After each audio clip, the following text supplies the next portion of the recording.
Dude, there was this traveling show called Heaven Gates and Hell's Flames, where they just showed people dying. It was just like community members. Faces of Death. Nice. Well, no, it wasn't traveling because it was just like a program for churches to do. Because it was people we knew. I knew a girl, her and her mom went up there and were like victims of a car crash. Whoa. And she did great. She was a fantastic actress. It was very good. But the whole point of it, you get to heaven, or you get to the gates, and you're being judged. And like some of these people the daughter got to go into heaven, but then she's like, "Come on, Mom," and like the angel shook his head and the doors closed. Whoa. And the lights went red. That's some My heavy mother Mom put it in her was butt. dragged by demons off stage. No. These were clothed like somebody's dad and his friends. The ushers were in like unitards, and they came out and like grabbed the woman, and she's screaming, and they pull her off. And this the is stage. something you saw at a church?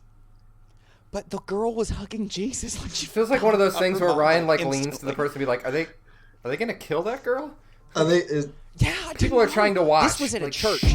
This was in the church. So let's see. Sean, Ryan, Skylar, and Tyler do a podcast called The Shoot Show. Yeah, I bet you guys were in a lot of shoots. Oh yeah. It must be a really good show. A really, really good show.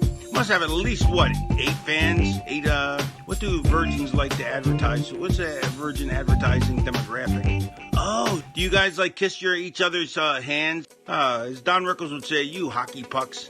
Nah, it's just a bunch of dumb names too. A bunch of idiots. Quote Raven, nevermore. I'm buff, I'm the stuff, and the girls just can't get enough. And I'm always in a shoot. Tyler and Skylar, you fucking suck. But Ryan and Sean are great. And that's a shoot.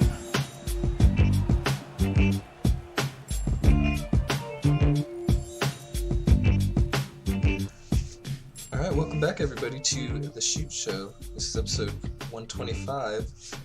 We're still trying to recover from bad blood. With me, I'm Skylar Blake. Sorry, I'm Skylar Blake. With me is the dank possum, Ryan Clay. Yeah, he is. And we should clarify that we're recovering from watching the pay-per-view, the wrestling show, Bad Blood. Like, all our blood is fine, as far as we know. It's fine. It's fine. And also, we have Double T, Tyler Tubes. All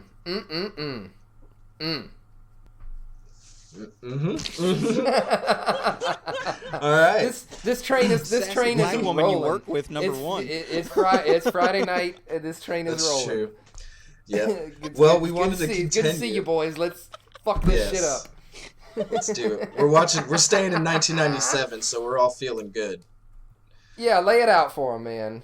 We decided to stick with it because Bad Blood kind of set up for a really important pay-per-view in wrestling, I guess. Hey, you Very guess. important. It's the one. What did they call it? The Montreal. Oh my God! Montreal. So we got to see the first rumblings of what would become the most controversial moment in professional wrestling, and I would say the defining moment of wrestling for the time. It's what kicked off the Attitude Era. It's the Montreal Screwjob. That's right. And we're just smarky as hell talking we about are it. barreling we know so much. towards that we know screw so job. so much more than the audience. But it really is a cool peek behind the curtain that you're invited to, because even what we see in this episode, it's like they're doing that. They're really, pulling off their own mask for the sake of setting themselves apart. More than I've ever seen. Showing how much is planned almost makes it feel more real, and that's that weird, like, what's the word? Paradox? Is that the right word? Like, you're exposing something as fake, but it feels more real because you're exposed. It's strange. Yeah, it is. Definitely, and it's something like the Montreal Screwjob Survivor Series '97. You got to give it the respect that it deserves. And we had a lot of fun going on our path to the Warrior for Halloween Havoc, so we're going to do the same here through Raws leading up to that. But again, with Halloween Havoc, these kind of organic things happen that we don't even realize You know, and while we're kind of, you know, no, we know what we're leading to. Some amazing stuff is happening all the while. Yeah. Yeah, So, for sure. Yeah, Well, this is a good idea. For sure. So yeah, the first steps into the what'd you say the name of the series should be, I Skylar? said the screwed up road to Survivor Series 97. the screwy. It's the just screwy wordy road. enough. It really rolls off the tongue. Well, yeah, we found the first stepping stone on that screwy path. It's in Kansas City, Missouri, as no one would have guessed. We're at the Kemper Arena on October 6th, 1997 for an episode of Raw is Waller. And, man, the crowd is white hot from the beginning. Like, Yeah. you forget how passionate wrestling fans were on a Monday night. Lots of signs. Go look at this. Yeah, So many signs. And, ooh, boy, a lot of signs, and some and signs that probably should have been wordy collected at the signs. door. Yeah. Like, signs with a lot of stuff written on it. Like, if you're going to make a sign, you got to make that shit snappy. Roman is a wank pheasant. That's how you get your point across. Like, that's how, you know, these signs, it's like when you've got like more than one, like, you got like sentence structure in your sign, fuck out of here, man. Yeah. Like, Yeah, if you're putting commas in your sign, then you gotta stop. If it takes you a paragraph to explain your Family Feud answer, it's not up there. If you ask me, I don't particularly care for, continued, the way this particular character has been portrayed lately. And then he He's turns the turning sign the sign around and constantly. Yeah, it's really So, upsetting to watch. But like you said, yeah, a hot crowd. Unfortunately, what's not hot is the untimely death of Brian Pillman, which God, what a segue. we spoke about last week. Unfortunately, it's not only at the top of the show here; it's peppered in throughout the show, like it's something to look forward to. This soul-crushing interview with Pillman's wife later on. Like they keep hyping so it, like awkward. it's look forward to this later on, guys. We're gonna crush your soul. Why did they do this to us? They're front To her. selling They're it like front it's some selling it kind of for no celebrity reason. appearance. It's like Yeah. going to visit family for 4th of July. And it's like, hey guys, don't worry. At 6 o'clock, we're gonna go to the visitation for Aunt Ruth. Yeah. So just Yeah. get ready for Yeah. that. And make Everybody, sure you know. don't get your khakis ready. Oh, leave room. Yeah. I hope you guys like soggy green beans. Damn it. So we'll get to that, but I mean, at the, you know, like I said, they mention it at the top. You know, Vince says it. We get a 10-bell salute. 10-bell salute. All the celebrities or all the superstars are out there. I don't know why they can't just say that he passed away. Why they gotta say he's found dead? Like they keep saying it like I don't know. It's just the verbiage. Yeah, of it does just. I don't know. Found They dead. definitely. Yeah. Yeah. It's just like This is a great look at like the Carney mentality. definitely, and for this and that's episode, because for it's sure. it's a weird. There's a weird culture in Before they wrestling were like, in yeah. that most of these guys would be like, yeah, I'm dead. Use it. Get over it, by all means if you can do anything with it. But there's still this ham-fisted like, have you no class, man? Yeah. Type feeling when they reference just talking about it. And Vince McMahon is the most egregious. He's just got, he's got no bedside Just manner. dead eyes being like We'll found definitely get to dead. that. Yeah, his kind of demeanor is a good word for it. But you know, like I said, we get the 10-bell salute. There's a shot of a lady crying in the crowd. Like nothing funny about it. Sucks. No, Unfortunate. yeah. But after that, you know, get your chuckles ready. Get your giggle mugs loaded up because we got Shawn Michaels coming out, and you got Triple H and Chyna. And like, man, Shawn has got a bunch of stitches in his forehead from that blade job he did last night that we watched he went on last deep. episode. Yikes. I think they said 16 stitches, something like that. Yeah, something like that. It looked every bit of 16 It looked stitches. gangster. The camera gets a great shot of it, and commentary puts it up. I don't know if we mentioned Vince, JR, and Jerry, the King Lawler on commentary that night. But Vince is like, God, he is such a domineering presence on commentary. It's like you forget JR's even there sometimes. It'd have to be weird to be sitting there with somebody who is like, not just your boss, but I mean the basically the god of your job. Yeah. You know. Yeah. To just like, okay, were you gonna say no? Okay. Like, because like you're constantly flinching for some kind of backhanded pop on the shoulder. I mean, and you know, like Vince is not a normal boss. He's not a normal person. He's a fucking psychopath. And lest we forget, cyborg. Lest we forget people who have suffered his wrath for pretty mundane things. Paul London got fired for smiling. How long Titus O'Neil got suspended for a while or whatever for like trying to dap up Vince McMahon and like when he was, do you remember that when he like Titus tried to pull in Vince McMahon for like a back pat hug? Yeah. Oh, he was like holding his arm because I thought it back then. I thought it was because he was stopping him from getting in front of Stephanie because ladies first or something. It's a strange. It's a funny video, but like Vince is it's like you said. weird. It's a strange dynamic, and it's not going to last very much longer. Because at this point they are calling themselves the Clique, but this is the framework. This is proto DX. Yeah, for sure. And we like not to lift the veil too much, but we will see some DX during the course of this train ride. Yeah, for sure. We're gonna see for sure. And this proto DX, this Clique, makes their way to the ring, and they're gonna take some questions from a bright-eyed, bushy-tailed young reporter, young fresh-faced Michael Cole, man. His little goatee. They give him a wedgie. It's so great. God almighty. They literally, they Roger Klotz him right up. They grab his underwear and multi wedge. It's like he's lifted off the ground like 5 or 6 times by his underwear, and even one of them even remarks that's gonna leave a mark. Yeah, and I could believe it. Yeah. It was rough. And then Triple H wraps one of those huge ass arms around his tiny head, and he just kind of holds him there. Keeps shaking him. HBK He's just bulldogging him, and Cole has the look on his face of absolute just disillusion. Like he's just completely checked out. Like it's like a kid just getting beat up by his older brother.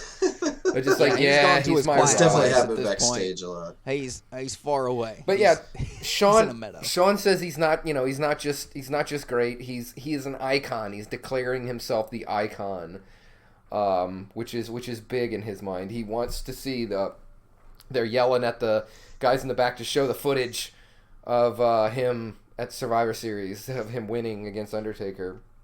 Bad blood. Was this around the time? Rowdy Piper was doing the icon thing on WCW?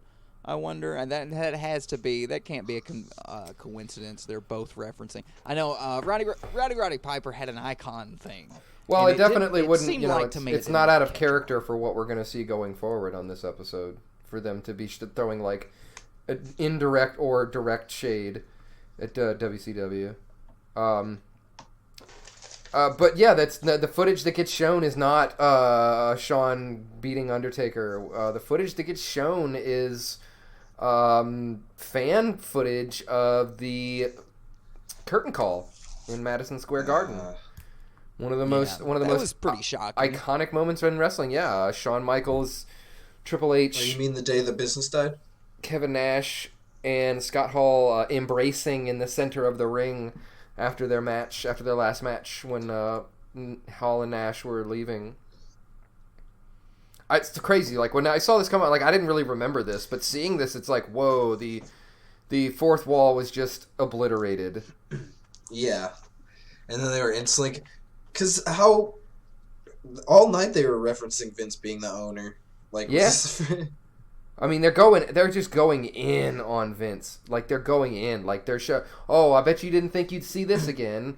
I bet you didn't, I bet you don't like watching this. Oh, you made an ass out of yourself. And, like, they're just up in his face. Yeah, it's pretty funny. It's pretty funny to watch, man. Yeah, it was such a noticeable tone shift when he did that. Like, it was like... The audience reacted in a way because I know watching it caught me off guard. I wasn't expecting. I didn't know they showed that curtain call video on Raw. Right. Like Vince. Well, yeah, owned and it wasn't even their to that degree. That it wasn't even their footage. It was just some fans' footage of the event because it was a house show, for crying out loud. Which is hilarious because this is 1997, and so this guy's got one of those like, Uncle Bob VCR cameras on his shoulder at Madison Square Garden. He's got like a big hat kind of draped over him, part of it. Oh, Yeah, and then his first thought was like, I must get this to the press, or whatever he did with it. Like, who takes that VHS and does stuff with it? But anyway. But yeah, like Skylar said, it was a cool moment, and he was just like, was this at the same time they were outside the ring in Vince's face? Yeah. Well, they make their way out there eventually, but they refer to themselves, but he's a good guy, and I'm a bad guy, and you're a bad guy, and it was so like glaring, like exactly, Skylar, what you said. The fourth wall is just obliterated, and I think for the first time on that scale ever. Well, it's I'm got surprised the first time. Cornette didn't had exploded that night. I don't think they showed him that. I Yeah, think what's he up was. with that? I think he was being fed a bunch of. They put him in a Wendy's. room and something over his ears. Yeah, and then they it's just, like it's like a bird. They just put him in a cage and put a sheet over, and he's like, "Well, it's nighttime. I'm gonna go to bed." Yeah, that's Thank you. Fuck you. Bye.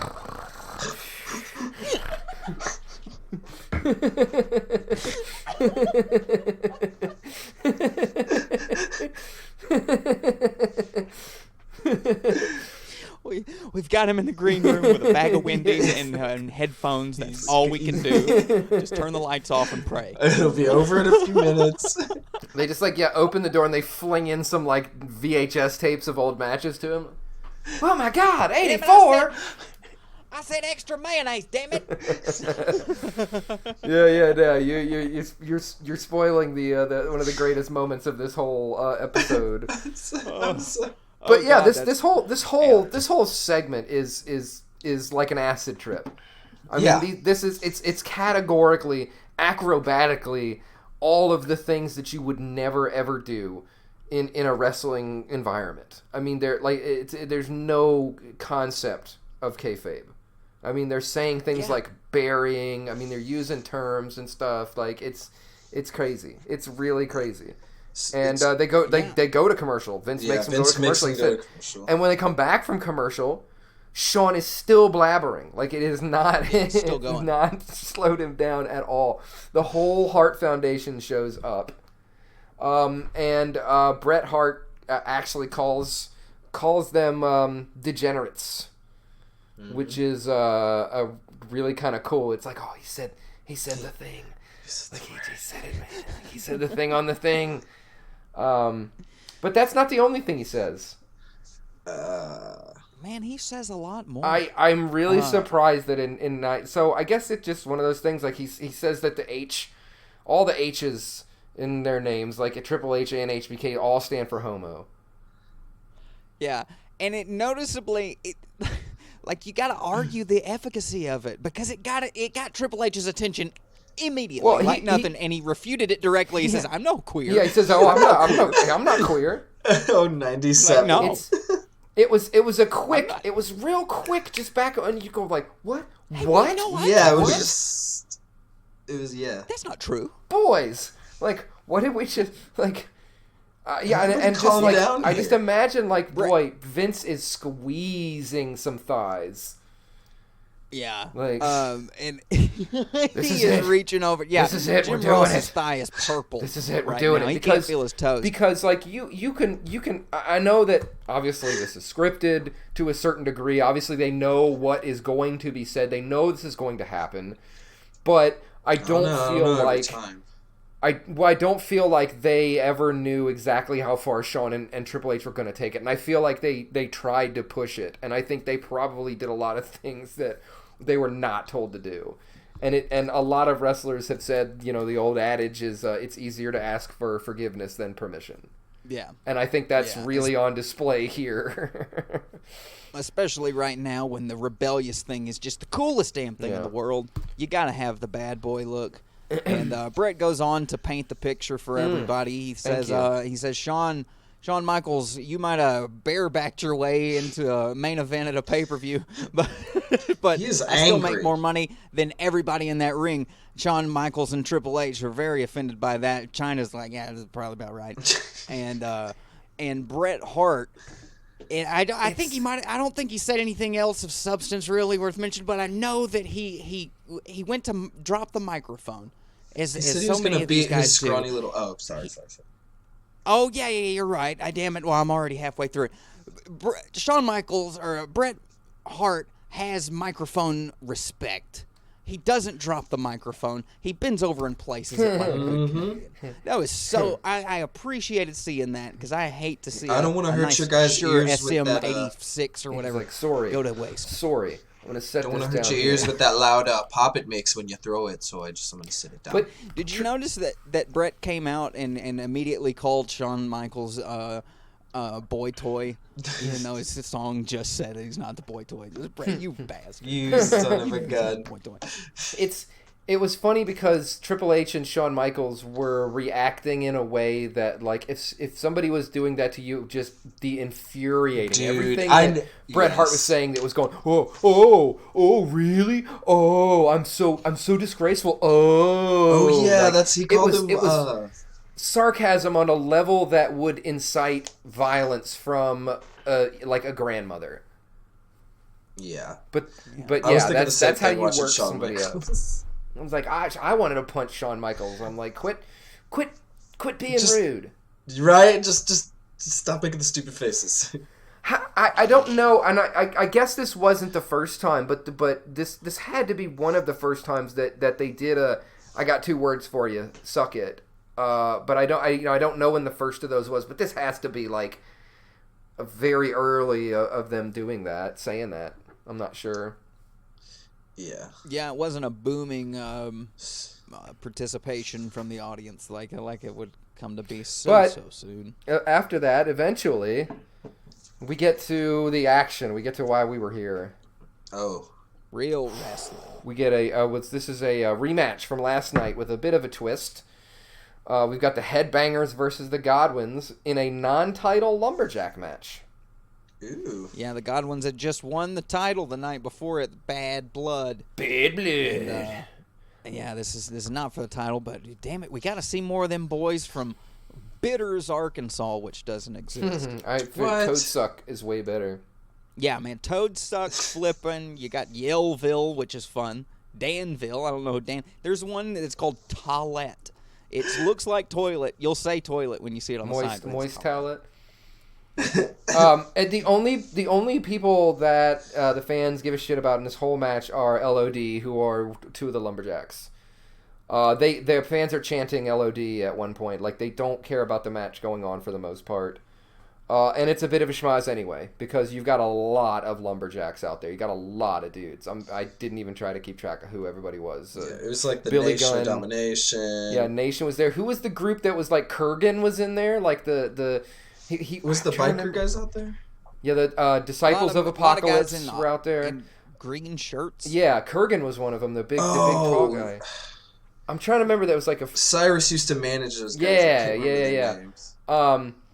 The Rockabilly and we'll probably see them. Billy Gunn or like Jesse James were out there. Like yeah. But yeah, this builds to basically the ref gets smushed in between, and then LOD hops in the ring, and the crowd they get a huge pop, and then like just a brawl ensues. Yeah, everybody gets in the ring. And in the chaos, the Headbangers sneak a roll-up pin for the win. And who cares? Because it's non-title. Yeah, and what does it prove? That like when there's 19 guys in the ring, you can distract somebody for long enough to pin them? Like that's not a victory worth being excited about. It wasn't even for the title. Well, it was against the champions, so it pushes them up the rankings, even though they probably would have got a rematch anyway, because they used to be champions. The rankings. Balls. Yeah, they're moving up the ladder there. Yeah, balls. As long as those vampires don't come back. If there's a tag team ladder in WWE, it's a ladder that has fallen down and is just on its side. That's true. All this happened under 5 minutes. Less than 5 minutes for all this chaos. Felt like a longer match.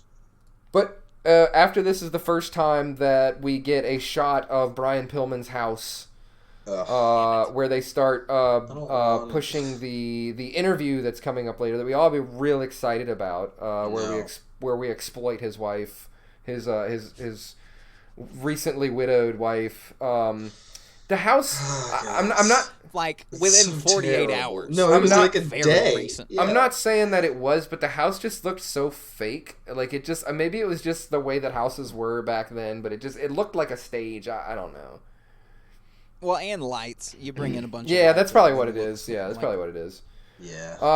But it's very possible they put up like a little stucco wall or some shit. Like, That's what it "All right, felt you're, like. You're It at just- this yeah. event center. We get a little sneak peek tease of that we're gonna get some Jim Cornette It's getting action. mic'd up. Man. But after that, we get, we're leading up to another match. We get some backstage with our boys, Los Boricuas. We got Miguel Perez, who's Harry Boy #1. He's talking about beating Mark Marrow in a match, and like, fucking, there's no way that's gonna happen. That's not gonna Like when he happen. said that, I was kind of like, "Oh yeah, betcha." Like you're 1 out of 4 you. in a group nobody cares about for sure. But those hairy arms. I admire his. Like I saying. have it in my notes. It's like Miguel Perez talk about beating Mark Marrow. The next thing is just Mark Marrow beats Miguel Perez like a "It's Always Sunny" title card. The story of this whole match. Yeah, the next match is Mark Marrow versus Miguel Perez, Harry Boy #1. The whole story of this Yeah. match is Sable. No. Yeah, that's what I was gonna say. They should just put It's Sable's Marrow's name new on look. the nameplate. Say it's Sable with Mark Yeah, Marrow. Sable comes out with her valet, Mark Marrow. No, they talked about Marrow's new look. Well, yeah, he is. Okay. He's made his change from the kind of Johnny B. Bad carbon copy he was when he first came into WWF. No. None of that shit matters because Vince sounded like freaking Anakin Skywalker when Sable came out. Look at her. He's happy. Look at Sable. Oh, she's looking good. Look at that. She's See that? she's holding a Cat of Nine Tails whip, which is like that's a dangerous weapon for anybody to have. It's funny. At one point, King says, "Who wants to see him?" Like I like Okay. Well, maybe you guys were right. even at this point, they're dunking on him for like the people wanting to see Sable. If you look at the crowd is looking at her when she's on the side of the ring like this. Oh yeah, even Lulu made a comment about that. This guy's just staring at her the whole match. Like, Wow, you guys were They're all right. that wolf at the back of the room. they're trying to do something with Mark Maron. And I got no problem with the guy. I think his only mistake was that he walked into Vince's office with Sable with him. Like that was the beginning and the end of his career in WWF. It went from that and this big push. Like, let's not forget that this all ends with him getting Sable bombed, and and that's not a train we're gonna ride. Are you sure? Oh man, I don't know. The rise and fall of Mark Let me Marrow. go back to that list we were making. But after that match, we get something that's really awesome, which is a Jim Cornette soliloquy. Oh my goodness. I would love to get these. Like I like to listen to his show, and this is kind of how I intake Jim Cornette in maybe a couple of minutes at a time. I like him in clip form. It's like a car alarm in the distance. You're kind of like, oh, that's not too bad, but after a minute, you're like, okay, shut that off. Yeah, I treat Jim Cornette like a beloved relative that you're obviously not gonna agree. Like if you're over at their house when the news comes on, you're obviously gonna disagree with some things that are said.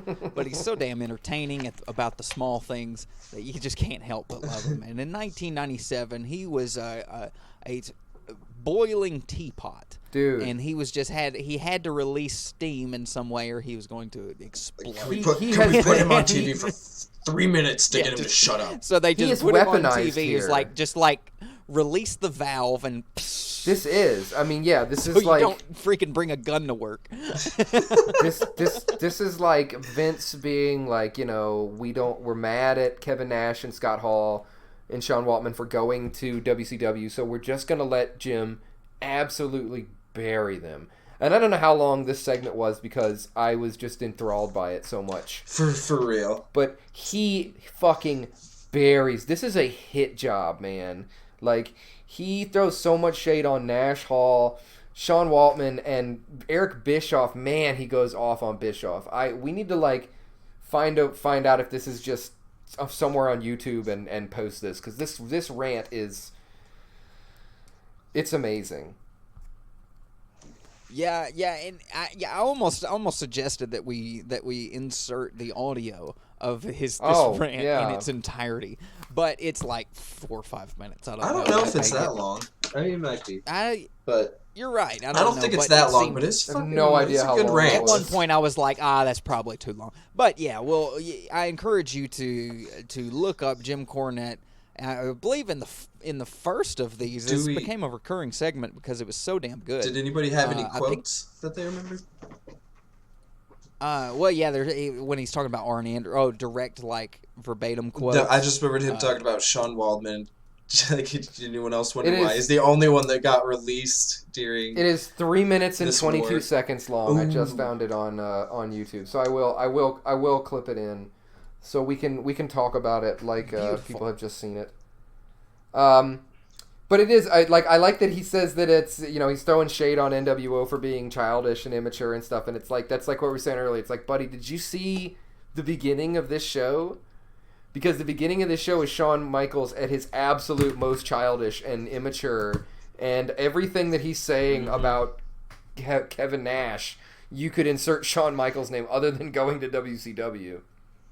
I would argue that what Shawn Michaels was doing was good heel work, while what Kevin Nash is doing is trying to just be just what a child would consider the cool guy. He's just like, is he a bad guy? Is he a good guy? I don't know. He does what he wants. He shows up in a FUBU jersey and leans on stuff, and that's really what Kevin Nash was at that other point, than the 6 moves. He still had his quads at this point. Yeah, I like Kevin Nash. I really do. I'm impressed with what he was able to do with what he had, and especially the environment that he did it in. But I kind of get what Jim Cornette's saying. Like, NWO is sort of a group of guys patting each other on the back, and Eric Bischoff by this point is like 2 or 3 Hog Wilds deep, or whatever the hell that what was that pay-per-view Road Wild, with all the motorcycles? Hog Road Wild. Wild, yeah, same thing. So yeah, he's been using Turner money to have a good time for a long time. Well, and from the sounds of it, Cornette has Bischoff's number. Man, like the motorcycle riding to make your Johnson look any bigger, because you can't you hang around some big guys and you think it's going to make your Johnson bigger. Dude, he was going in. Like, this is some shit of just like taking the chain off a dog. Man, had I known about Jim Cornette at the time, because I was such a WCW kid. That's I all knew watched. about him, but I never realized. I knew like the guy with the tennis racket and stuff, but like I didn't realize guy. like his rant potential. But this guy would have been my hero. I was 7 years old, and I would have shot Eric Bischoff through the heart. I would have pulled the trigger and killed Eric Bischoff at 7 years old. I hated him so much. Oh my God! Wow. Well, I mean, I don't think it had happened at that point, but think about all the Miss Elizabeth and Macho Man thing. I remember seething. Just he's kissing Miss Elizabeth, and it's, you son of a bitch, Eric Bischoff, I'll get you. And now I'm listening to 83 I like Weeks a at 7-year-old Work, Ryan in front of and his TV, like, I will hunt you until the end of my days.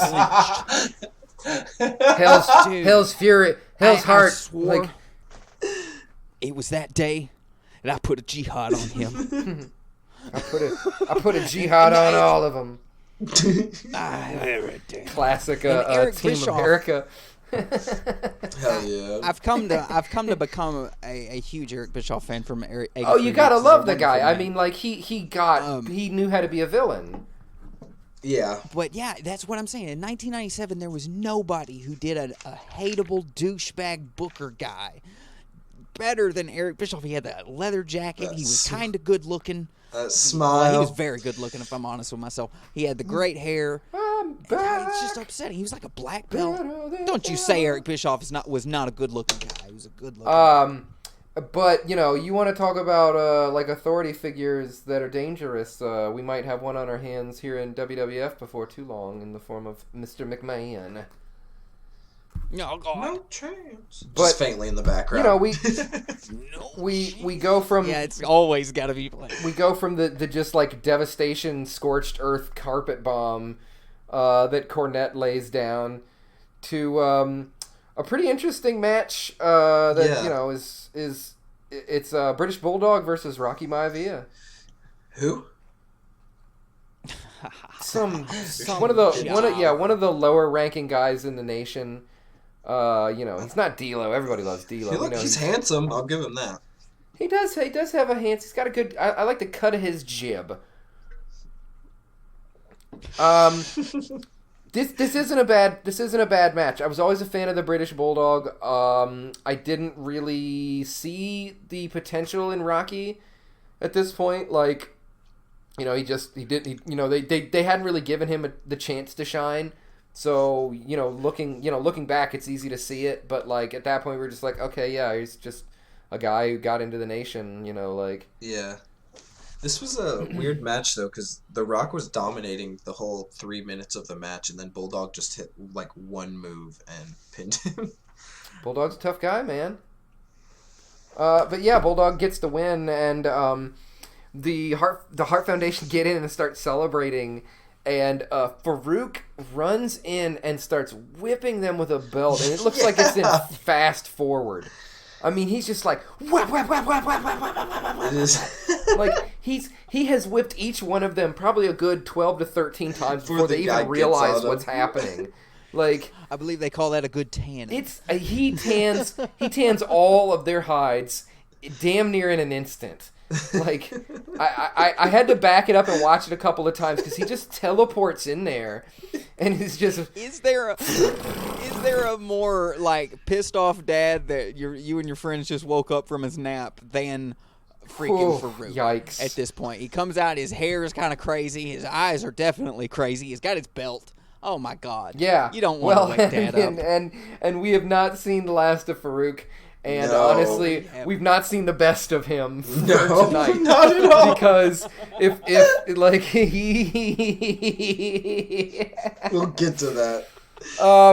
But yeah, so this is Survivor Series build. Obviously, the nation gets in and starts womping on the Hart Foundation. You got 4-on-4 action popping off. But which is fine. Like that's it's not a bad way to build towards. I don't know if they're going to be teams in Survivor Series. I assume they are. You've got Los Boricuas, you got Disciples of Apocalypse. You got plenty of four-person teams floating around here. Yeah, at least we'll see I think 8 they're Survivor Series setting up matches. a singles program with Farouk and Owen Hart. Mm-hmm. But it seems like they were doing the Stone Cold Owen Hart the night before. But we'll see. That was the end of Raw, though. That's the end of Raw, yeah. That's the end of Raw. And now begins fucking Warzone. Hell yeah. I was confused as hell. I was confused as hell. It took me watching a month of Raw to get it. I'm like, did it clip in? Yeah, I'm like, did it my- clip into my another episode? Because it's the same intro. Yeah. It's just how they started the next hour. It was just weird. Yeah. It's like if they took a Twix and individually packaged them, and you're like, oh, I got 2. God, this Got 2 Twix. this song and this You're like, you got one. Well, is it because Raw used to only... Maybe it's because Raw only used to be an hour. And then when it went to 2 hours, they made that second hour, the War Zone. I don't know, I'm just spitballing. yeah, I mean, I'm sure that's all. I'm sure there is no logic behind it at all. It gets edgier, yeah. That's the idea. Is it gets edgier. I love this intro. I love this song. I love the Stone Cold walking through the warehouse. This is I think the one before the explosion one that's more well known. But it's really good. Oh, man. I love it. I think I cut it into the intro. Any excuse to watch a Stone Cold Steve Austin walk through a warehouse. Yeah, and I love that game more. Yeah, we see something with Stone Cold, and even seeing him on screen pops the crowd. Oh yeah. Oh yeah, yeah. They're showing a lot of images from the night before. Showed a little Undertaker Kane. Showed a little bit of Austin's interaction with Owen Hart, and that brings us to.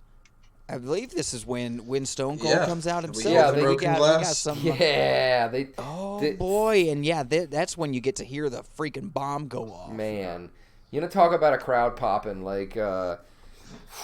and this isn't even final form. Man Stone in shorts Cold. and a leather vest.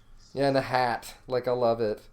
So he's coming out to make his decision, I guess, of whether or not he's going to sign this contract that like releases them from being obligated for anything that happens to him, I think.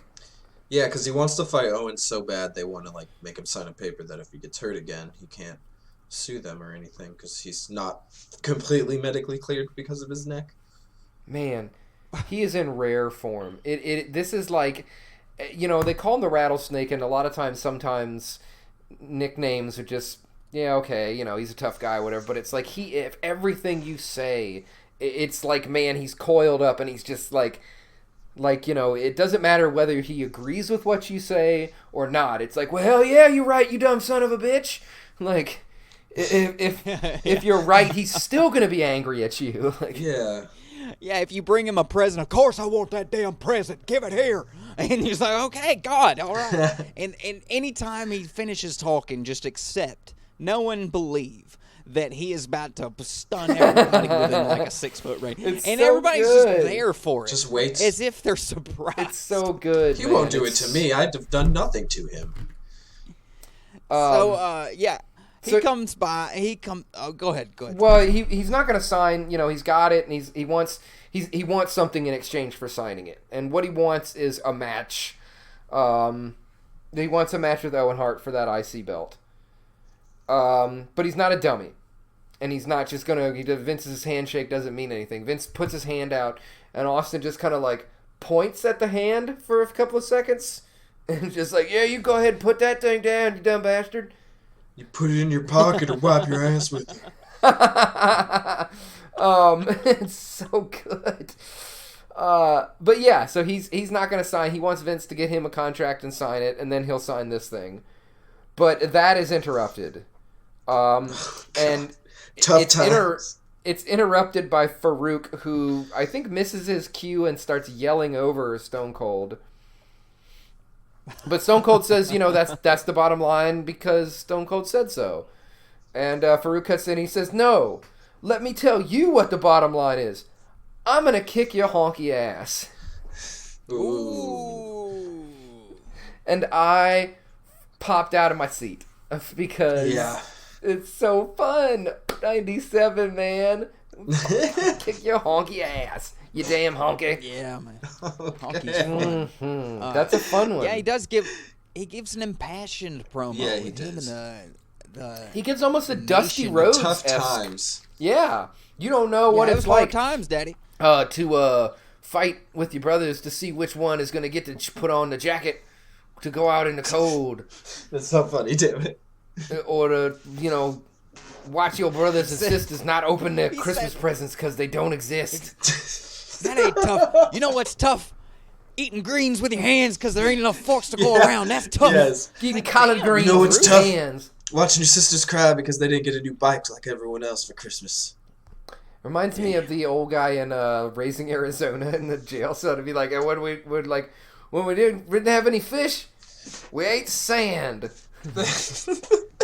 We came upon a spherical object sitting in the middle of a highway.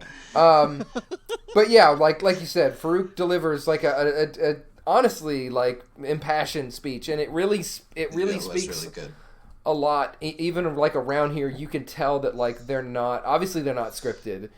They're given kind of a framework, but you can tell with just the way that they're talking, they're coming off the top. You know, like Oh man, and yeah, Ron Simmons is no newbie to it. No. And he's carrying that old style into this new era, and it was nice. It was when I saw this part, I was like, oh shit, we are watching into some historical stuff right now. Like I got excited when I watched this promo. Definitely. And Austin, after being called a honky, he said, "I ain't a race thing. It ain't a color thing. It's a me kicking your ass Yeah, thing." exactly. And I thought that was the coolest freaking. breaking down walls. Just keep it real simple. Yeah, I like it's like I don't hate anybody. I'll beat all colors. No, after There's some equal opportunity ass kickings going on out here.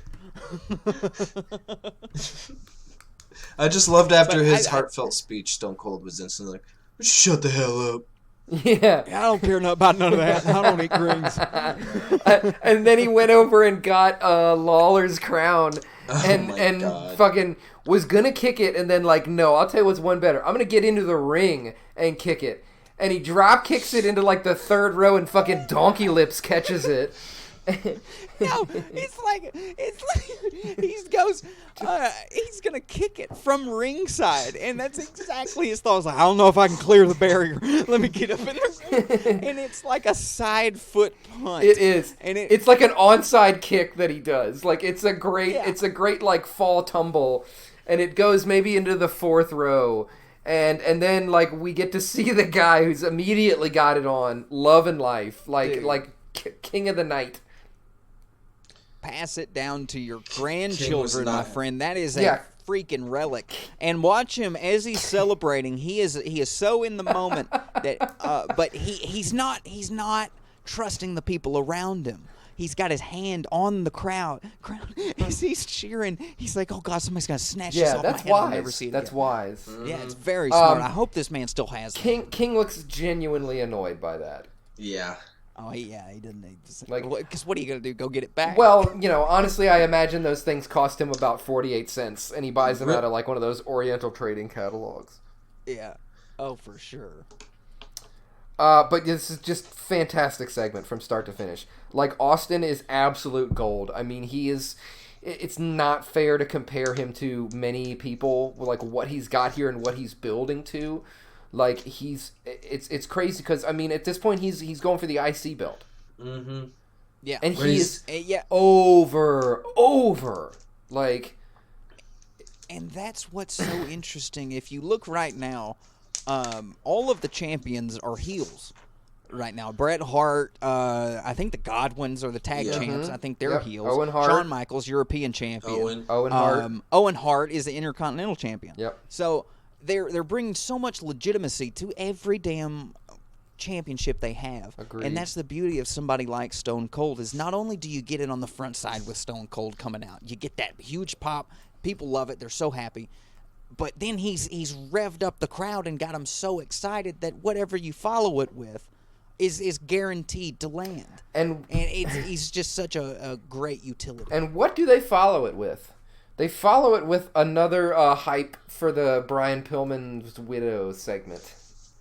Why? Honestly, I forget Stone we have Cold to is do so this. good. Stone Cold is so good, I was excited. I was like, fuck yeah! Let's talk to this widow. Yeah! Dun, dun, dun, dun, dun, dun. He comes in. How you feel about things? He's outside. I hope everything's going as well as possible. They're talking to her, and it's like, they were Stone Cold's friends. outside beating up guys in front of your house. Like, Yeah. That's actually Stone Cold leaves and the camera follows him to his truck. He drives to the Pillman residence where he fights Owen Hart through the foyer. Okay. But no. Is this where we get to the actual? No. We get one more No, match. what we get here, this is 54 minutes and 8 seconds into the WWE Network version of this. We get a promo of the match coming up, which is Hawk versus Owen Hart. Yes. And Hawk absolutely screams at the beginning of this promo, and it's by a wide margin louder than anything else on this entire broadcast. That he's just like, well, I'm gonna fight Owen Hart, and he's like a loogie in my larynx that I can't clear it out. It only takes one. He mentions loogies at least 4 times. It is intense. Very intense. But yeah, from there we go to the beginning. Owen Hart's in the ring, and he's talking about Stone Cold. He thinks that Stone Cold was trying to make him lose the belt. I don't really think Owen has a firm grasp on what's going on in here. We didn't watch the tape. Yeah, it's like, you tried to get me DQ'd. It's like, well, no, I hit Farouk, and I did get, I got him DQ'd. Whatever. But yeah, here you've got Owen Hart versus Hawk, and like I love the Legion of Doom, but is Hawk gonna win the IC belt? When we just had a segment about Stone Cold and Owen Hart and contracts and stuff, and like, come on, man. Like you didn't stage this at the right point. No, not at all. Yeah, that one wasn't. It was just to push more Godwins versus. Yeah, for sure. Yeah, because exactly. Godwin's come out, Animal comes out, And Henry Godwinn hits Hawk, and Owen gets the win. Yep. Really not surprising. I mean, it's a little silly to take a team that is obviously a dedicated tag team. I don't really think that these guys are wrestling singles. They should have very made it often. a non-title match, and then I would have thought maybe Hawk could win. For sure, 100%. And then that's a great point. If they would have made it non-title, then you would have almost thought, well, he's not going to win. Props to Sean Rosenthal. We love you, Sean, who's currently texting us that he loves Chad Gable. We love you, Sean, and we look forward to seeing you in Survivor Series 1997. Ew. And we're gonna ride this. Oh, We're gonna ride this wave of excitement all the way into No. the Melanie Pillman segment. woo! Why did Vince so- do this? So this is like almost like a Maury Povich, Vince McMahon interviewing Pillman's widow. I really wonder if they did this just to try and make it clear that they didn't think that he OD'd. Because it really felt like that was the narrative that they were trying to push. Like, can you say it was just a heart attack? Like, that was the only thing I could come up with. Because otherwise, like, why? It's treated suddenly as one of these like Barbara Walters sits down with the victims of the tragedy kind of tone, because it cuts to goodness, what was her name? Her name was Melinda- Melanie Pillman. I've said it about Melanie Pillman. 4 I'm times so in the sorry. last minute. Oh, I know. That's why it's so frustrating. They cut to the shot of her, and she's sitting on the couch in a very unnatural, like Obviously sad, doesn't want to upset do position. Shoeless It looked almost foot pulled directed. under. It looked almost directed. Like, could you kind of look. We want it to be casual, but, convey that you're sad. It looked so artificial in that moment when you would go to it that I was immediately put off. And they keep pulling in super close on her, like to where her face is taking up the entire screen. And Vince is like, he's asking her questions, and it's like, he asks... Hold on, Go ahead. I think that was because she was sitting cross-legged and her feet were in the shot and you could see her big toe, and I was like, this is her, she's got a big toe. and right as I was thinking that, it was zooming in. It's not bad. We can't show any of her body because you might be able to see, like, there's some toeage in the shot. I mean, it's distracting in the shot. You don't want big. But I mean, like, Vince asks her how she's going to support her kids as a single mother. Wow. And I'm like, why? Why? What is going on here? Like, why are we? This is during a wrestling event. Imagine if you'd gone to this and you're in the stands, like, watching this, going like, what am I seeing here? Like. Yeah, you and your buddies are standing there with your beers, and it's like, oh, what's this part? He's like, so how do you plan on providing for your children now that your husband has died? And their With smiles their just beers fade. in their hands, just start shaking them. Just shaking their beers. I gotta call my wife. And I really don't, unless it was just simply to get eyeballs. Like to hear the word of mouth that's like, dude, he's gonna talk to Brian Pillman's wife. He died yesterday. And she's going to be talking on Raw, so we should watch Raw. This was That's awful. the only Yeah, thing I could think of. Awful. I was Like, uncomfortable really, really and awful. the whole time and didn't want it. The whole time they were advertising it, I was like, no, cancel this at the last moment. Don't make us watch this. Yeah, and They showed a sad mercifully, video package of him. Yeah, Vince let her go after a couple minutes, and they go to it. It was a nice. it It wasn't tribute. I bad, think yeah, that was, yeah. It wasn't bad. That was JR doing the voiceover, and he really hit all the notes of Brian Pillman's struggles throughout his life. Man, he's been through so much. Yeah, fought they so said hard, had a born with great lung relationship with his cancer? wife. Yeah. Something like that. Well, He had to I have don't know if he's born 30-something with it, surgeries. Like, Yeah. my goodness, man. The guy, like, was in the accident. I knew that. Had to have his ankles just, like, fused into a fixed position. So, like, he was just like an action figure with no, like, no ankles. Like, that's why he stopped being flying. Like, it's just it's kind of crazy, like, the career path that guy had. Like, super unfortunate. Like, super unfortunate. I mean, I think that they said, like, he struggled with life his whole life or something like that. They said it in a real kind of poetic way, but it's like the dude had a hard life. Hard life. Oh, for sure.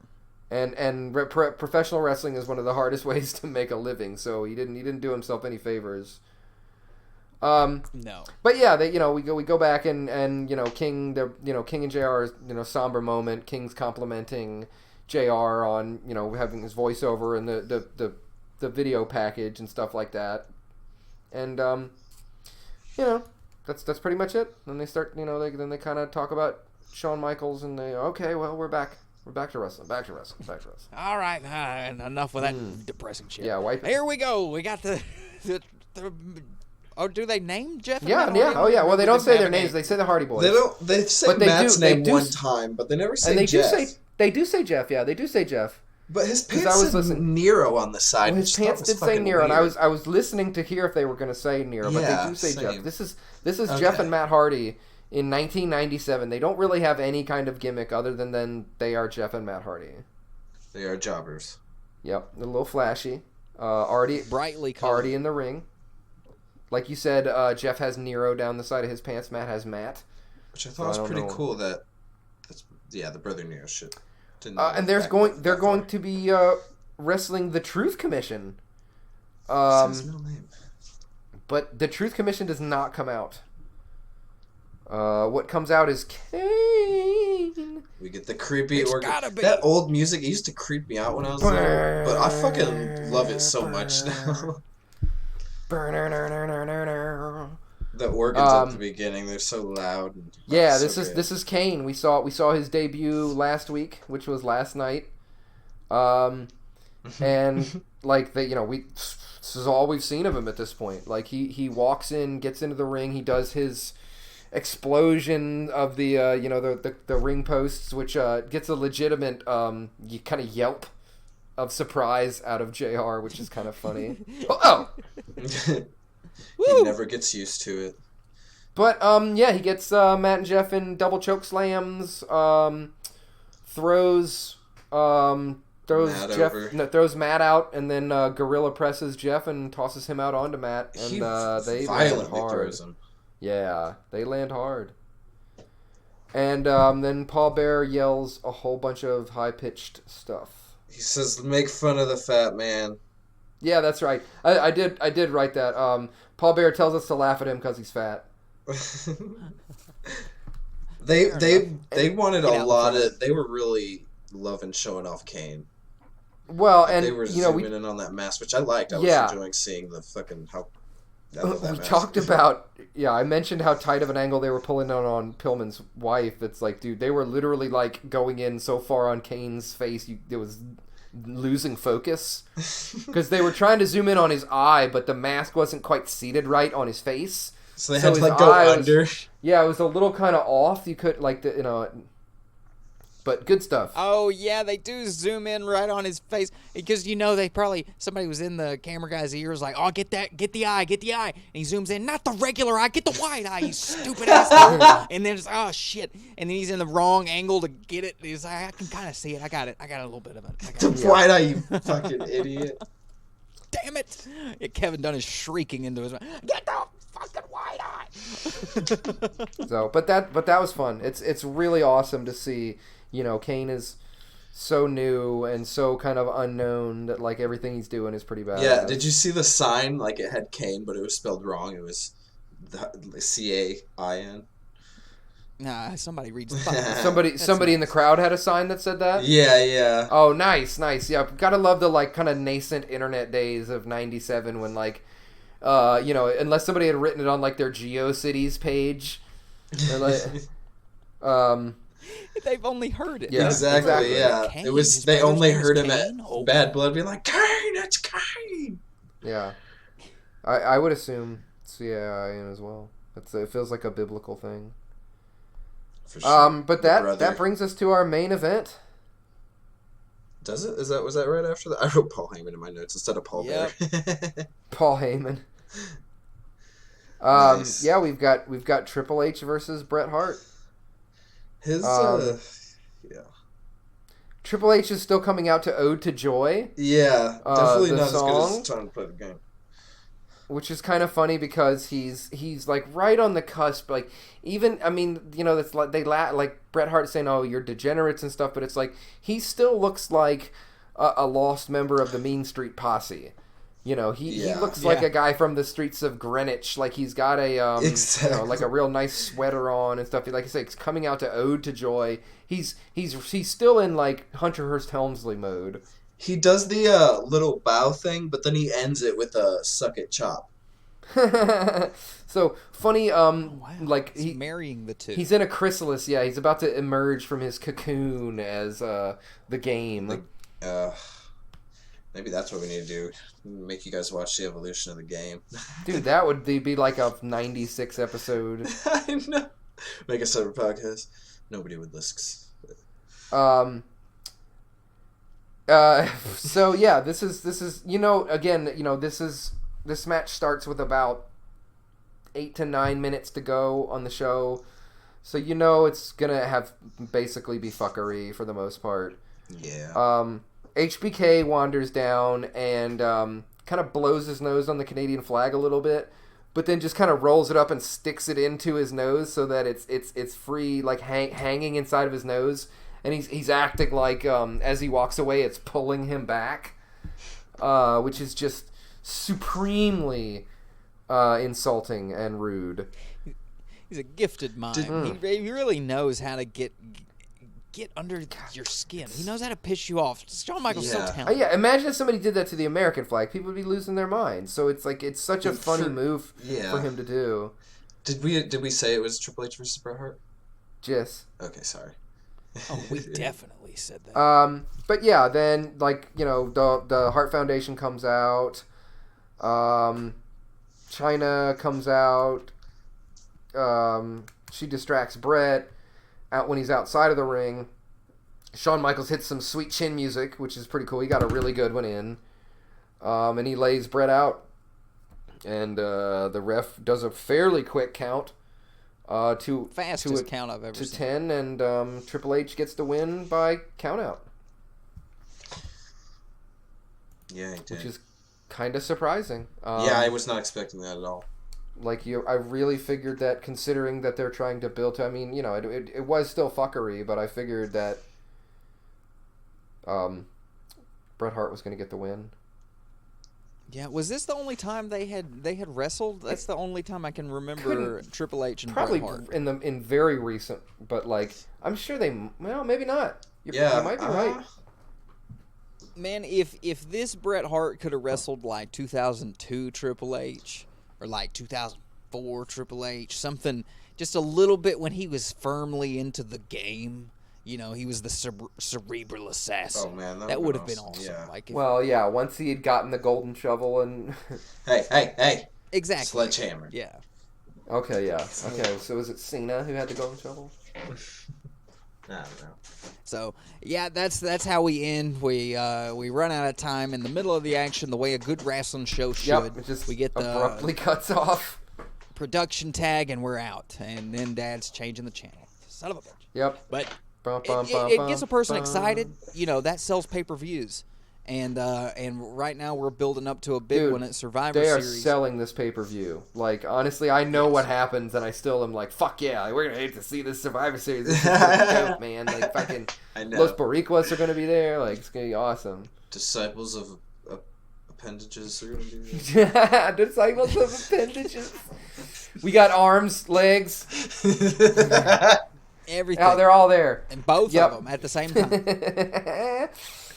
So yeah, we at least know where we're going for the next few weeks, several weeks, like 5. I don't know. How long is this? We had 5 Raws and then Survivor Series. 5 Raws. The next Raw in the list is October 13th, 1997. Right. We'll be. Oh God, it's where are we going? Birth of DX, man. It's fucking. Oh God. I cannot wait. This- Is it We're where not we're going going to see far. the? We're just going to Topeka, Kansas. It's in the Landon Arena. Wow, they had to chill in Kansas for a whole week. That sucks. Nobody They're needs in that. Missouri. Oh yeah, they were in Kansas City. Ooh God. Yeah. Prayers for 1997 Kansas. Nobody wants that. Yeah, so I was super excited when I was scrolling through this, and I had to go past that one to get to this one, and it's like, holy shit! Next week is the birth of DX, man. We're getting to see these. We're getting to what's we might as well be in the maternity ward, getting to see all these births, LWO, DX, watching these babies come out, man. Yeah, it's been a lot of It's fun. awesome. It's awesome. Like it's. I had no idea that we were gonna get to see that as well. Like without It's even trying to look for pretty it. cool. Right now, I think the only thing in stone would be maybe like or not in stone, something that I expect. I can't remember the full card of Survivor Series 97, full disclosure. I What? think maybe You don't have it written the down Goodwins. on your wallet? No, the Goodwins and Godwins. there's Godwins, damn it, bitters. Versus it was at the Heart Foundation. Who the fuck? I can't even keep Headbangers. God Almighty. That's them and Stone Cold Owen Hart. That's pretty much all we know is going on at Survivor Series at this point. No, we know So, Sean. we Sean got is a whole- facing HBK because that was the Sean whole and point Bret, of the Hell. or in a Cell, Sean I and believe. Sean and Bret. Sean and Bret Yeah, Hart. sorry, Sean and yeah, HBK. totally right.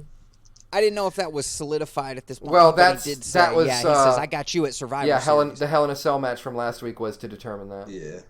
Totally right. Good call. So, yeah, we got a halfway fleshed out. We not got there. halfway. We got a partially fleshed out card, and that's something to look forward to. Yeah, At least, for sure. until We next know week. this is going to be a quality event, and we're watching the kind of tumblers fall into place here to to line us all up to see Screwjob. Yeah, everybody's Spit gonna get on all Vince's pissed off. face. Yep. That's gonna be a good time. Yep. It's going to be great. So keep up with us until next week when we go back to Raw. Keep up with us on the social medias, Facebook, Twitter, and Instagram. Search The Shoot Show, and you'll probably find us. Can we make Chances Bret Hart are- the rascal of the week for saying homo? Oh, let's bring it right away. Oh no, there was a sign in the audience. I think they might get the Rascal of the Week. I didn't even bring it up They because didn't I don't even- know how to reference it safely. Co-rascals. Like, yeah. Yeah, that's co-rascals of the week for homophobia in 1997. Hey, there's- Yeah, we just get It's a lot of rascals general in 97, heading. buddy. Oh yeah, don't you interrupt me thinking I'll forget about it. Call that Shoot Show hotline 413-2-I-SHOOT. It exists, and I got another spam call, but it exists. It's like Those poor one of spammers our- trying one to of our get you close off fans- the phone. Yeah, one of our close fans called the hotline to tell us about a recall on our automobile. So we're gonna look Yeah. into that. You wanted to encourage me to turn out and vote last Tuesday or 2 Tuesdays Yeah, ago. thank you to you, fan. Tuesdays we ago. appreciate that. We'll take what we can get. Whatever. That's right. That's fine. I'll count it as a listen. So you guys take care till next Yep. week, and we'll see everybody. Listen to the back in listen to the Kansas. One Fall show. I'm gonna be on there. Oh yeah, I forgot about that. That's this Yeah, week. that's this week. Okay, so yeah, listen to our buddies over at the One Fall Show. Tyler, and it is so cool seeing Tyler described as like Tyler from the Shoot Show. Ooh. You're getting Billy now. But yeah, check him out. Check One Fall Show out, Yep, and it's gonna be a and watch zany, some Raw with us zany next time. week. What the fuck are you gonna do now? That's right. That's right. Alrighty, guys. Yep. We'll see you then. Good talking to you, boys. Later, guys. Later.